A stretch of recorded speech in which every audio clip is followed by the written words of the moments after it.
So this will be competed for best Yearling. So the winner and second is from Yearling Pole class, followed on by the first and second place winner from Yearling Cymreig class. So we're looking for a special 10 to the Robert Owen's place second one. So we're developing now about Pedro, Ebolesau, Mynydd, and people, Gustaffi, Merlod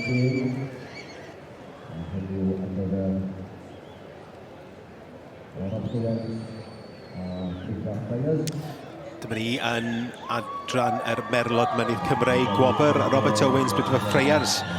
A mae'r Ebolesau neu Adfeirch gorau yn yr adran A. So enillydd y cyntaf a'r ail o'r naill dosbarth yn yr adran A sydd yn dod i gystadlu, Rob. Wir. Ac i adgofio, y ceffio ti flaen i ni, Thistledown Jungle Book, yr ebol gorau, hwn yn ail, Pinewell Hegarty, yn dwylo profiadus Simon Charlesworth, a mae perchynog Mandy Higgins. Wrth gwrs mae'r ail yn gallu gystadlu. A wedyn fe oedd Ebolesau, Popsters Jelly Tots, enillydd yr Ebolesau neu Adfeirch blwydd. Ac fel o ti'n gweud, David, am tlws Robert Owens, Freyers.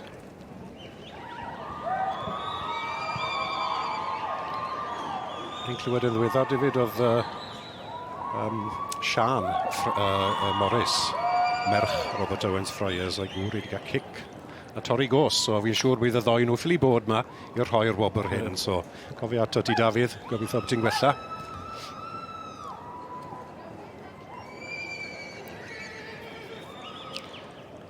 A mae ceffil blwydd gorau.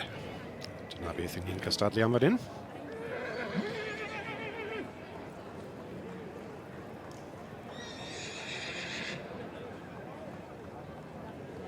Yr Ebolesau y blwydd fuddigol, Popsters Jelly Tots gyda Rebecca France.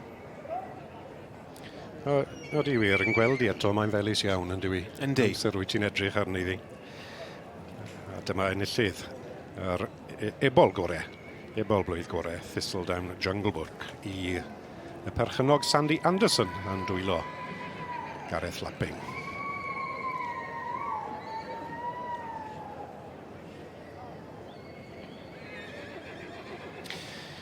Mae hwn yn anodd ar ôl gweld y dewis cyntaf, yr ebol a'r Ebolesau y blwydd. Mae yna batrwn a character yn agos iddi gilydd, ond eto mae'r Ebolesau yn anferth, yn dywi.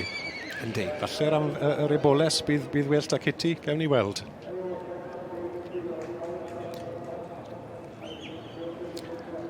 Wel, yr Ebolesau sydd yn mynd â hi, a'r Ebolesau oedd yn ail gyda Liz Kilby yn mynd ar gil y wobr. Fel o'n i'n gweud, oeddi mae yn felys fyd i Kitty, i Rebecca. Popsters Jelly Tots yw'r Ebolesau. Enillodd y dosbarth y flwyddyn hyn, a wedi cael ei garoni gyda gwobr Robert Owens Freyers am yr ebol neu Ebolesau gorau. Popsters Jelly Tots, Popsters Rebecca France from Cheshire.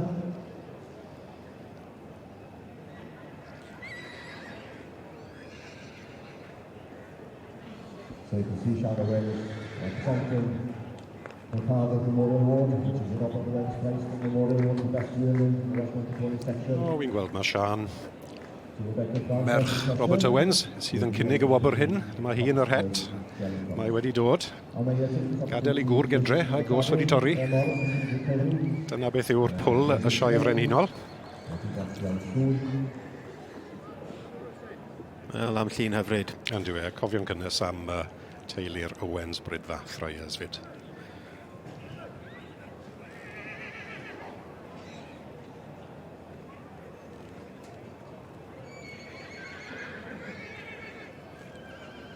And on we go then to the reserve yearling, and this also went to the filly.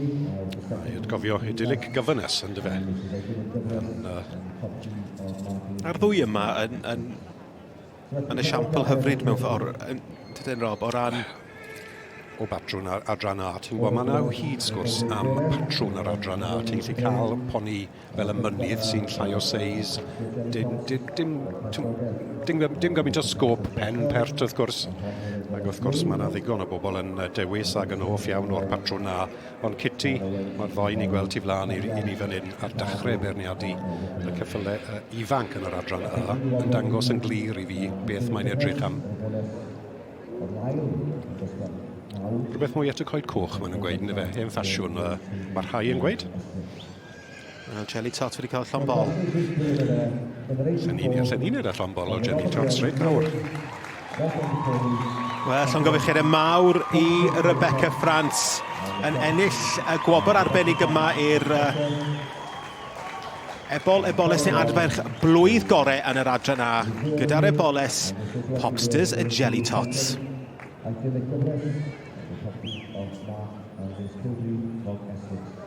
So Duchess is doing it there. Rebecca France from Cheshire with Popsters Jelly Tots.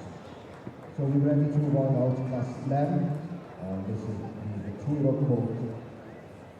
Well, Rebecca France, you're a little bit out of breath, but all for the best reasons. You have just won the best yearling in the Section A's at the Royal Welsh 2025. I know you're out of breath, but how is this feeling? Oh, just surreal. Like, these things don't happen every day, so to have a filly like her and be able to do this is just unreal. What makes the Royal Welsh so special? Just the atmosphere and how big it is. It's like the Olympics of the horse world, isn't it? And the atmosphere is just a buzz here, so everyone's behind you, supportive. It's been a blast. It helps the running, doesn't it? Oh, definitely. Look at my face, yeah. So what are the plans with this filly now? I've not done much. I've ridden Lampeter this year. She got third.